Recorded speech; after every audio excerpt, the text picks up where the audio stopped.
Estamos en comunicación con Juan José Carvajales, que es el titular de la consultora Passepartout, un hombre con una amplia trayectoria en el sector hidrocarburífero y además muy respetado por toda la industria por su trayectoria también como docente.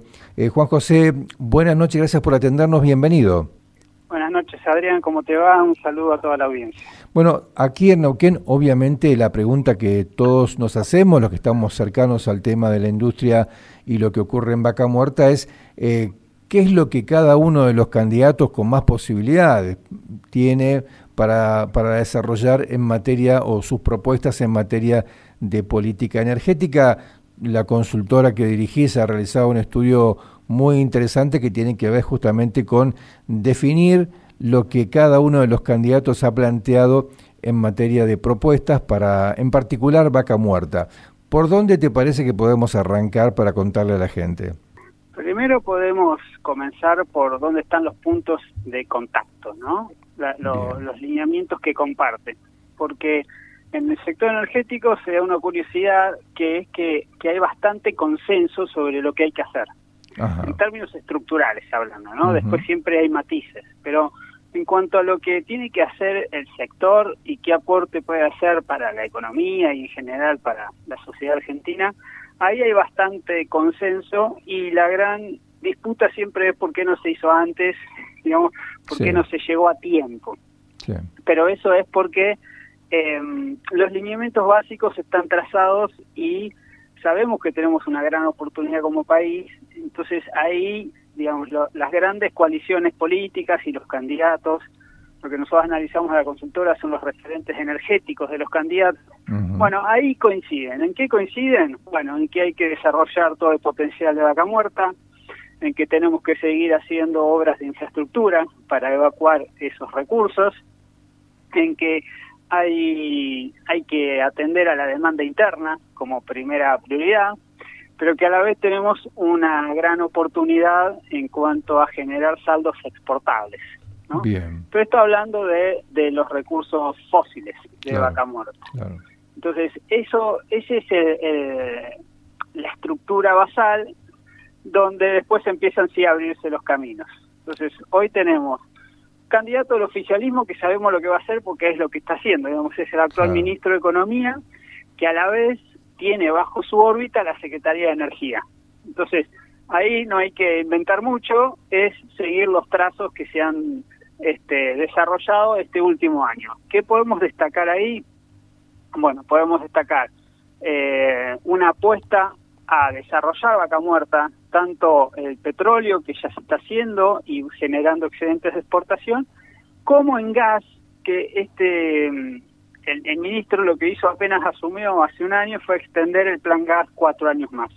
Entonces ahí tenemos ya una hoja de ruta en cuanto a los recursos fósiles bien detallada. Y luego en infraestructura, se hizo la primera etapa del gasoducto Néstor Kirchner y se anunció que se va a seguir con la segunda etapa y con la reversión del gasoducto norte para llevar gas de Vaca Muerta al NOA, ¿no? Sí, que la licitan el viernes. ¿Cómo? Que la licitan el viernes ya los pliegos para la reversión. Sí, eso se anunció, es decir, es inminente, entonces ahí no hay mucho secreto. Bien. En cuanto al espacio de la oposición, nosotros analizamos a los dos contendientes de la interna de Juntos por el Cambio, al caso de Javier Milei, ¿sí?, de La Libertad Avanza, y a la Izquierda Unida, el Frente Izquierda Unida de Libertad, Frente Izquierda Unidad.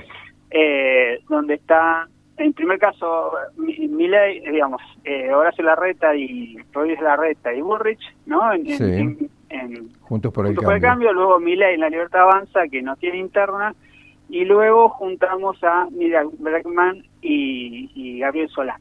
Bien. Entonces, ¿qué encontramos ahí? Ahí en el oficialismo habíamos analizado también a Juan Grabois. Grabois, para decir algo de este candidato, tiene una visión un poco más estatista, con mucha preeminencia de la planificación estatal y el rol de las empresas públicas, y tal vez la divergencia más grande sea en la declaración de interés público y de recurso estratégico de todos los recursos naturales, y eso eso se visualiza de manera explícita en el litio, el caso del litio. Claro.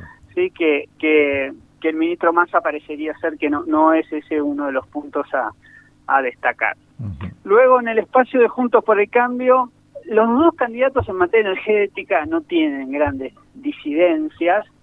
Sí, en general reservan un rol más activo para el mercado, las reglas de mercado e ir al import parity en cuestión de precios de combustibles, e ir liberalizando lo que son los contratos, si bien dicen que van a respetarlo, el plan gas con el cual coinciden, y en el desarrollo de Vaca Muerta para generar saldos exportables en crudo y en gas. Tal vez la diferencia entre ellos dos, que no deja de ser de matices, pero sí de gradualidad, ¿sí? Uh-huh. Pareciera que los referentes energéticos de Patricia Bullrich están planteando acelerar esta transición. Por ejemplo, en temas de tarifas se ve más claro, y en temas de posicionamiento del mercado, por ejemplo, en el sector nuclear, ¿sí? Claro. Y los referentes de Horacio Rodríguez Larreta, algo que sí dejan muy claro de manera explícita, es que la energía no puede escindirse de la macroeconomía, ¿no? Que primero hay que resolver temas estructurales para que después la energía pueda desarrollar todo su potencial, y no, digamos, cual parecería reflejar una lección aprendida de lo que fue el periodo 2015-2019, ¿no? Uh-huh. Donde cada uno jugaba su juego y bueno, finalmente eso no resultó. Uh-huh. En cuanto a la Libertad Avanza de Javier Milei, ahí los lineamientos generales para la economía, ¿sí?, parecería, digamos, son claros en el sentido de que el Estado se tiene que retirar, de que el mercado tiene que fluir, y que no tiene que haber actuación de las empresas públicas, y que tenemos que liberalizar lo más que se pueda. Ahora, en una intervención que fue la única que hizo explícita en el CAI, el Consejo Argentino de Relaciones Internacionales, y que fue con sus referentes energéticos, bueno, ahí trazó una hoja de ruta que fue más intermedia de lo que uno podría suponer.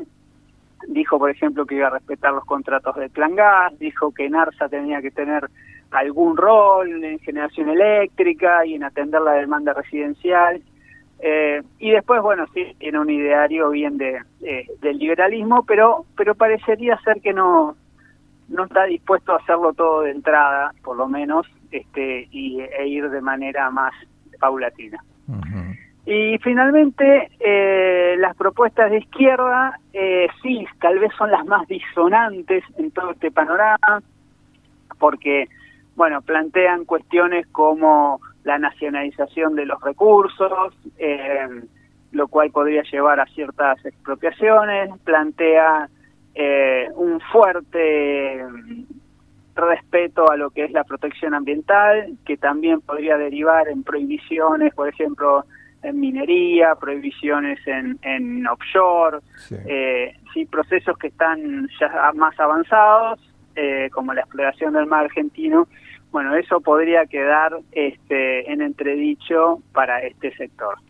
Bien, Juan José, permíteme preguntarte, por lo que has podido analizar, ¿cuál sector o cuál candidato, cuál equipo es el que más conocimiento tiene de lo que tiene que ver con los hidrocarburos y en particular Vaca Muerta, y cuál es el que podría poner mayormente en riesgo el desarrollo de Vaca Muerta? Cuando uno ve los equipos técnicos, bueno, Massa tiene hoy funcionarios, ¿no?, que claro, están actuando en la Secretaría de Energía. Algunos son de su extrema confianza, como la Secretaria de sí, de Energía, la Secretaria de Minería, funcionarios en el ENRE, en ENARSA mismo, en la Subsecretaría de Planeamiento. Entonces ahí se ve un equipo amalgamado. Se han resuelto las disidencias que supo haber en energía el año pasado y el anterior. Ahí eso generó, digamos, cierta amalgama y articulación al interior de los órganos de gobierno. Entonces, diferente con las empresas públicas también. Entonces ahí se ve un equipo claro, y quien dice equipo que gana no se toca. Entonces uno puede aspirar a que muchos de esos funcionarios ganen eventualmente, sigan eventualmente si gana ese candidato. Bien. Y dentro de la oposición, ahí sí se quiere una distinción que hacer, porque en el equipo de Horacio Rodríguez Larreta hay funcionarios con experiencia de gestión. En cambio, en el de Patricia Bullrich pareciera ser, si bien hay algunos nombres referentes, pero pareciera haber más vacancia, ¿no? Como que no está tan consolidado, hay un equipo visible.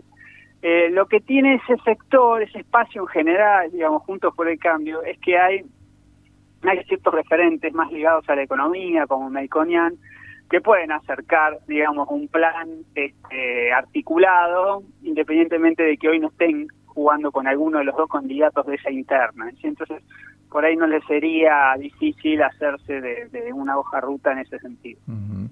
Y en cuanto a lo que se puede esperar en materia de continuidad en políticas de infraestructura, de desarrollo de infraestructura, ¿qué diferencias o qué coincidencias tienen los candidatos? Hay una coincidencia central y que se vio cuando fue la inauguración del gasoducto Néstor Kirchner, uh-huh, que fue que todos se peleaban por qué no le había hecho el anterior y no se había hecho antes. Claro. Si nadie pone en entredicho que esa obra no sea necesaria, sino por el contrario, porque no estuvo a tiempo para evitar importaciones de este invierno. Uh-huh. Y todos coinciden que hay que seguir con estas obras, tanto en gasoductos como en oleoductos, ¿sí? Que se están haciendo en el primer caso por parte del Estado y en el segundo caso por parte de los privados.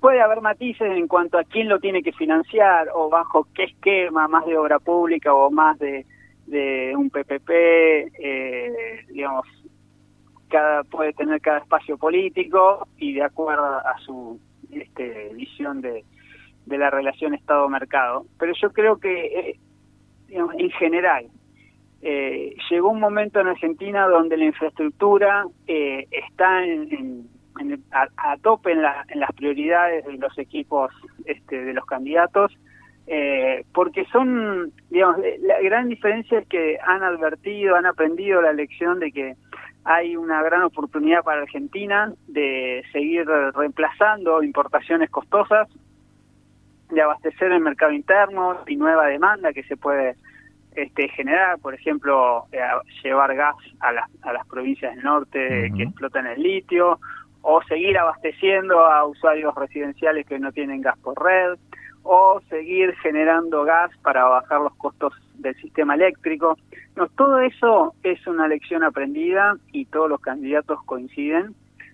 Después tal vez en tema tarifa sí haya cierta distinción, aunque uh-huh, hoy se han acotado esa brecha porque el gobierno llevó adelante, por un lado, una suba de tarifas y por otro lado la segmentación, ¿no? Con quita de subsidio. Entonces lo que antes sí era, hay una diferencia radical, hoy parece no serla tan marcada. Bien, Juan José, justamente te quería preguntar con el tema tarifa, ¿no?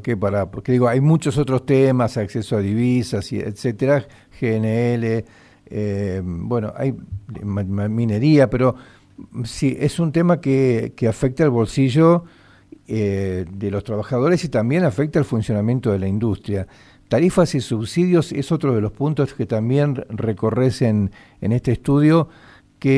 ¿Cómo nos podés resumir lo que cada uno de los candidatos plantea? Hoy la foto actual, más allá de las noticias estas que estuvimos viendo esta semana, de uh-huh, supuestos tarifazos, etcétera, estamos viendo el gobierno avanzó en una segmentación más agresiva, pero esa segmentación se tradujo en que el nivel 1, quienes están en el nivel 1, que son los de mayores ingresos, sí pasaron a tener, digamos, casi tarifa plena, entonces ahí el aumento se da de manera significativa.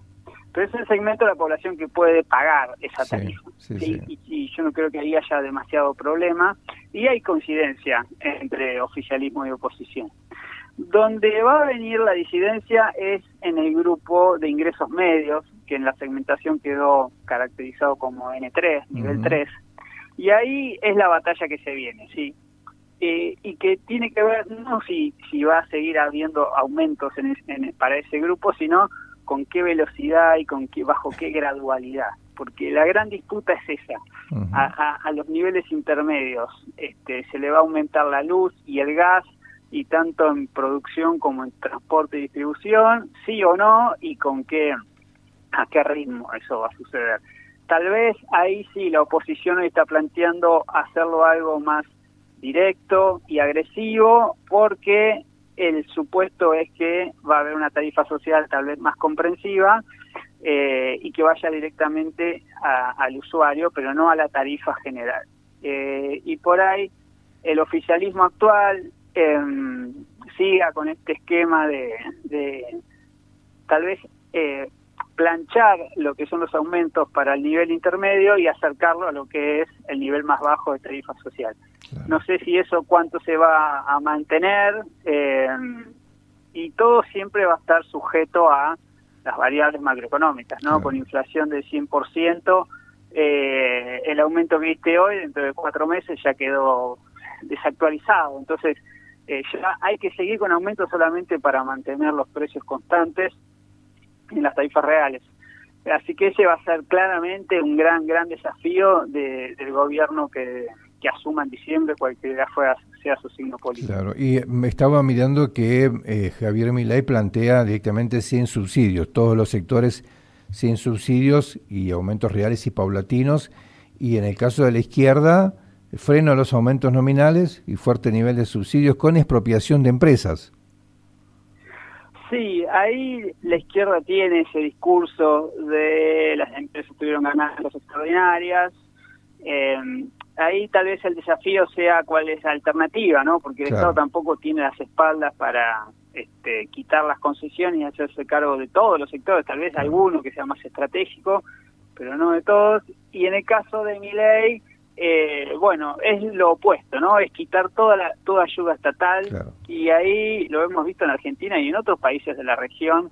Bueno, hacer eso de manera... Además tenemos un fallo de la Corte, ¿no? CEPIS, que dice que tiene que ser con previsibilidad, gradualidad. Entonces, bueno, yo dudo de que eso pueda ser. Tal vez sí un eslogan de campaña, pero no. Bien. Pero luego, como parte de una política pública, yo tiendo a descreer que eso pueda plasmarse, ¿no? Que no haya una resistencia social grande en ese sentido. Juan José, te agradezco muchísimo que nos hayas ayudado a entender y a tener claro qué es lo que cada uno de los sectores políticos que se presentan este fin de semana plantea hacer en materia, sobre todo de vaca muerta, que para Neuquén es un tema muy importante, y también en otros aspectos como, por ejemplo, el tema tarifas y subsidios. Así que muchísimas gracias por este contacto, ha sido muy amable. Al contrario, quedo a disposición, y después de las PASO podemos volver a tocar el tema ya depurado con los candidatos que queden para la primera vuelta. Muchísimas gracias, Juan José, un abrazo grande. Al contrario, un saludo a toda la audiencia.